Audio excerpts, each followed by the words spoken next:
किसानों का हुजूम एक बार फिर दिल्ली की सीमाओं पर पहुंच चुका है और दिल्ली में दाखिल होने के लिए अड़े हुए हैं।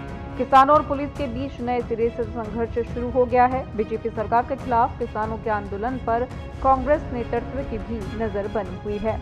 पुलिस लगातार किसानों को रोकने और वापस भेजने की कोशिश में लगी हुई है।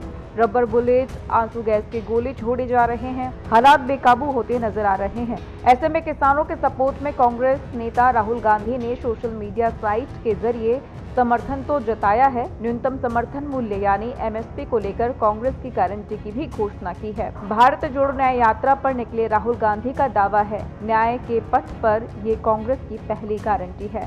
किसानों के पिछले आंदोलन के दौरान भी राहुल गांधी और प्रियंका गांधी खासे एक्टिव दिखे थे। किसानों के आंदोलन का समर्थन भी किया और विरोध में सड़क पर उतरकर प्रदर्शन भी किया। कांग्रेस के कुछ नेता जंतर मंतर पर कई दिनों तक धरने पर भी बैठे, लेकिन बीजेपी के बुरी तरह फंस जाने के बाद भी पार्टी राजनीतिक फायदा नहीं उठा सकी।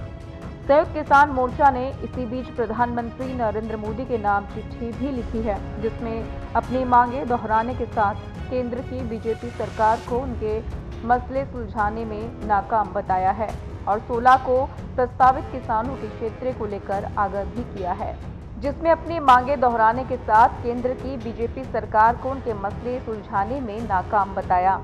प्रधानमंत्री मोदी को लिखे पत्र में संयुक्त किसान मोर्चा ने राहुल गांधी के लिए भी मैसेज छोड़ा है, ये लिखकर कि उनकी मांग सिर्फ एमएसपी को कानूनी मान्यता देने तक ही सीमित नहीं है।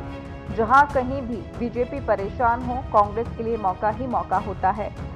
जिस किसी भी मुद्दे पर बीजेपी फंसी हुई महसूस कर रही हो, कांग्रेस के लिए मौका ही मौका होता है। लेकिन कांग्रेस बार बार ऐसे मौकों का फायदा उठाने से चूक जाती है।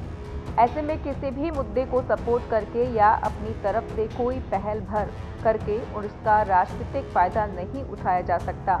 कुछ ऐसे मुद्दे भी होते हैं जो मुख्य मुद्दे से प्रत्यक्ष और परोक्ष रूप से भी जुड़ जाते हैं और राजनीतिक रूप से दुरुस्त फैसले तभी लिए जा सकते हैं जब छोटी छोटी चीजों पर भी गौर किया जाए।